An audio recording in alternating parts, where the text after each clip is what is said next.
It was the first night of a brand new year in Austin, Texas. Across the city, people had spent the day gathering with loved ones, making resolutions, and watching fireworks light up the sky. By the evening, the celebrations had quieted. On East Althoff, in Boston, neighbors were winding down. Some curled up in the front of the TV, others prepared for work for the next morning. The air still carried the faint echo of fireworks and distant laughter, the kind of sounds that signal hope and renewal.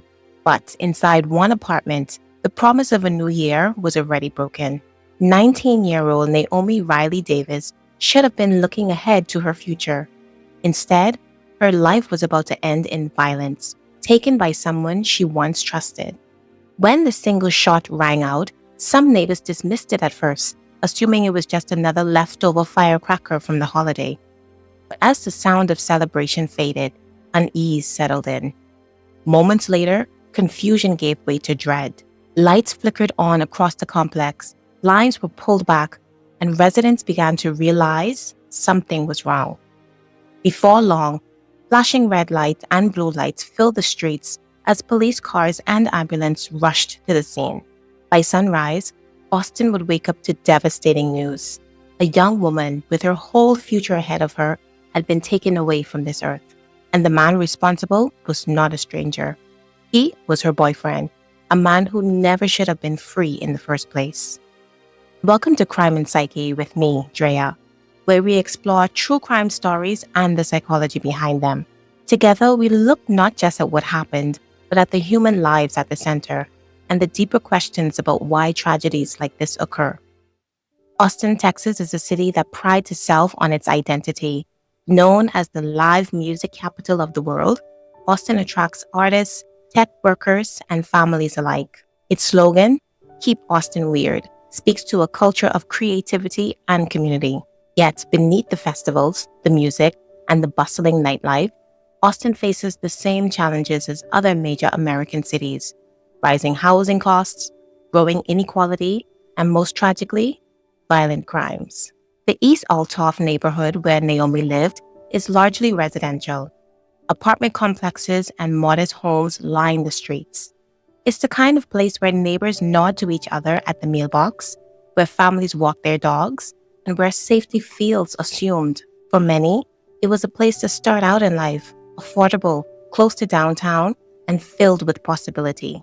But even in communities like this, dangers can emerge from behind closed doors. Naomi's case would not only shatter her family, but the neighborhood's sense of safety. It would also reveal systemic cracks in the justice system. The man accused of Naomi's murder, Martin Adolfo Rodriguez, was only 20 years old, but his short life was already marked by crime and violence. He had a prior felony gun charge and was released on bond just weeks before Naomi's death. Officials would later question why someone with his record had even been allowed back into the community. Police say he was arrested on December 1st, 2023 for carrying a weapon unlawfully for the second time with a previous felony conviction in Travis County. On December 15th, he was released under a personal recognizance bond, which is essentially a no-cash agreement where the system trusted him to come back for his hearing. Martin's background showed troubling patterns. He had run-ins with law enforcement that pointed to escalating aggression. What began as intimidation and reckless behavior soon grew into something far darker. The decision to release him was not just a bureaucratic failure. It was a decision that would have fatal consequences. Martin's release became part of a broader debate in Texas about bond reform, one that continues to divide communities and lawmakers. His actions would add fuel to the fire already burning in state politics. The days leading up to Naomi's death revealed a relationship under strain. Friends would later testify that Naomi and Martin's relationship, once affectionate, had gone sour. Arguments became more frequent, and some described Martin as jealous. Others said he seemed increasingly controlling. Naomi, by contrast, tried to focus on her friends, her family, and her own ambitions. In the weeks before New Year's Day 2024, Martin had been released on bond despite a serious felony gun charge. Those who knew him said he appeared restless, angry, and unstable. His presence was a source of unease, and Naomi was caught in the middle. Although no one could have predicted the exact night of violence, the warning signs were there. Naomi's parents later revealed a painful truth that she had even helped support Martin around the time of his release on December 15th. Whether through fees or daily expenses, Naomi invested in his freedom, believing she was helping him to stabilize. Instead, it left her more vulnerable. It was a heartbreaking reminder of how complex and manipulative abusive relationships can be, and how the system allowed a dangerous man to walk free at the cost of her safety. This person did this to our daughter, and this person was just here. Courtney Wilbur and Smokey Roberts are Naomi's mother and stepfather, speaking exclusively with CBS Austin. They tell us Naomi paid Martinez his bond last month, allowing him to get out on his felony charge. If anyone had the opportunity to get that stop from her actively trying to bond them out, yes, she would probably be in the greatest state right now. He probably should have just went on. They should have just slam dunked them right then. On the day of Naomi's death, a day that should have been about new beginnings, resolutions, and celebrating with family and friends, her routine seemed unremarkable. She texted friends, kept in touch with her family, and went about her normal schedule. Nothing suggested that within hours, tragedy would strike. Meanwhile, on the other hand, Martin was stewing. Details from investigators suggest that he visited Naomi that evening, and tensions between them escalated quickly. As night fell on East Althoff, neighbors settled into their homes. Families with children were winding down, others watching television or preparing for work the next day. Fireworks and small gatherings marked the first night of the year from many across Austin. But inside Naomi's apartment, celebration gave way to conflict. Around 8:50 p.m., the peace was broken. Neighbors later reported hearing raised voices from Naomi's apartment and the sounds of a heated argument echoing into the courtyard.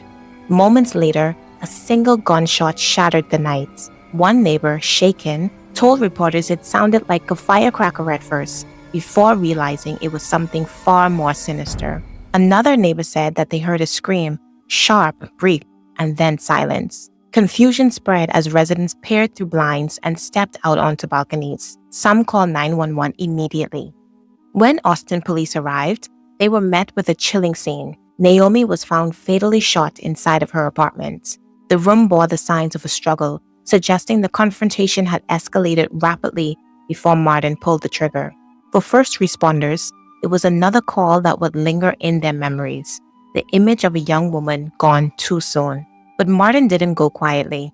When officers finally located him, they discovered he had sustained a self-inflicted gunshot wound. Despite his injuries, he resisted arrest and fought with officers in a brief but violent struggle. Eventually, police subdued him and placed him in custody. He was then transported to the hospital to be treated for his injuries before being booked into jail. For Naomi's family, the call they received that night was every parent's worst nightmare. Scott Davis later described the moment as surreal, the kind of tragedy you hear about but never expect to live through. As he absorbed the reality, anger began to mingle with grief. Learning that Martin had been out on bond only deepened that pain. By the following morning, news of Naomi's murder had spread across Austin. The apartment complex where she lived became a place of mourning, and neighbors left flowers, candles, and notes outside of her door. For the community, the timeline was brutally short. In just a few hours, a life had been stolen, a family shattered, and a city forced to confront the cracks in its justice system. The investigation into Naomi's murder was swift. Martin was almost charged immediately, but the legal questions quickly turned to how he had been out on bond in the first place. Scott Davis, Naomi's father, became the voice of outrage.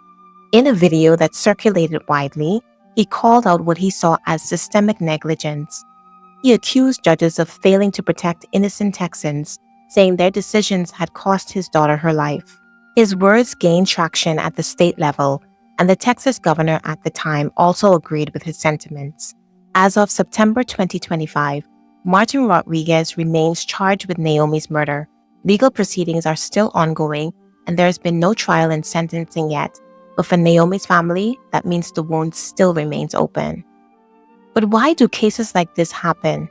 Some experts point to the patterns of intimate partner violence, a cycle of control, jealousy, escalation, and tragedy. Unfortunately, Martin's behavior was not unique.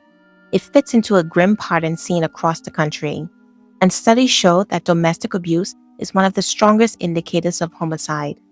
In fact, nearly half of women murdered in the US are killed by a current or former partner. And when firearms are involved, the risk skyrockets, and women are 5 times more likely to be killed if their abuser has access to a gun. The psychology of offenders like Martin also revealed deep insecurity, a need for control, and a willingness to use violence when they feel that control slipping. In Naomi's case, the warning signs were there, but overlooked. The decision to release him on bond gave him the opportunity to act on those impulses. Naomi's death reignited Texas' contentious debate over bond reform. On one side, critics argued that judges are way too lenient, releasing offenders who posed a clear risk. On the other, advocates for reform emphasized the importance of fairness and the presumption of innocence. Naomi's case became a flashpoint. For her father, issue was not policy, it was personal, and his daughter was gone. In his eyes, it was because the system had failed to keep a dangerous man behind bars, and his advocacy made Naomi's case a rally cry for change. But to understand the weight of this tragedy, let's take a moment to understand who was Naomi Riley Davis. She was just 19 years old, described by her friends and family as radiant, loyal, and full of life. She wasn't just another statistic or another news story. She was someone's daughter, someone's friend, someone who dreamed of a future that now will never come true. Naomi grew up in a family that cherished her deeply. Her father, Scott Davis, would become her fiercest advocate after her death. He refused to let her name fade into obscurity, and his grief turned into a campaign for justice. Her mother, Courtney Wilbur, also offered a portrait of who Naomi truly was. She remembered her daughter as happy, smart, funny, bubbly, and someone who can walk into a room and make everyone smile. Courtney stressed that she didn't want Naomi remembered for her association with Martin, but for the light she carried into the lives of everyone around her. When Naomi had returned home around the holidays, the family noticed the tension between her and Martin. Both her parents and siblings admitted that his presence made them a bit uncomfortable. Even so, Naomi tried to navigate the relationship in her own way, not realizing how dangerous it had become.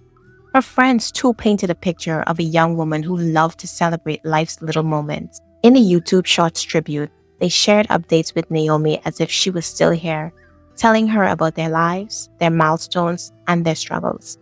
Our best friend was murdered almost 2 years ago, and so we were having a hard time with it today. So we're going to be sharing things that she would be shocked to hear about if she was still alive. Okay, Scrim got married. Like, Scrim from Suicide Boys got married. My parents finally got divorced. Hey! My brother moved out with his new girlfriend and his kid. They have a new home together. Yeah. It was a way of keeping her memory alive, a refusal to let her presence vanish. At only 19, Naomi had so much ahead of her, plans, ambitions, and dreams still forming.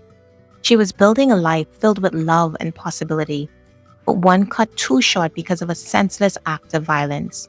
Her story is more than her death. It was about who she was and the community that continues to grieve her loss. Media outlets covered Naomi's case from multiple angles. Some focused on her life and the tragedy of her death.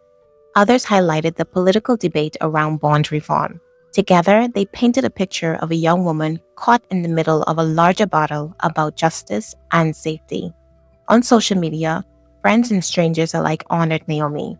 Her friend's tribute video captured the grief of young people facing loss in the digital age. These tributes showed the profound impact she had on those around her and the enduring love of her community. Naomi Riley Davis should be remembered not for the way she died, but for the way she lived. She was a daughter, a friend, and a bright light in the lives of those who knew her. Her death highlights the devastating cost of systemic failures and the urgent need for reform. So, that was today's case. And if Naomi's story moved you like it did me, I'd love to know your thoughts. Comment below and let's have a conversation about how to prevent tragedies like this.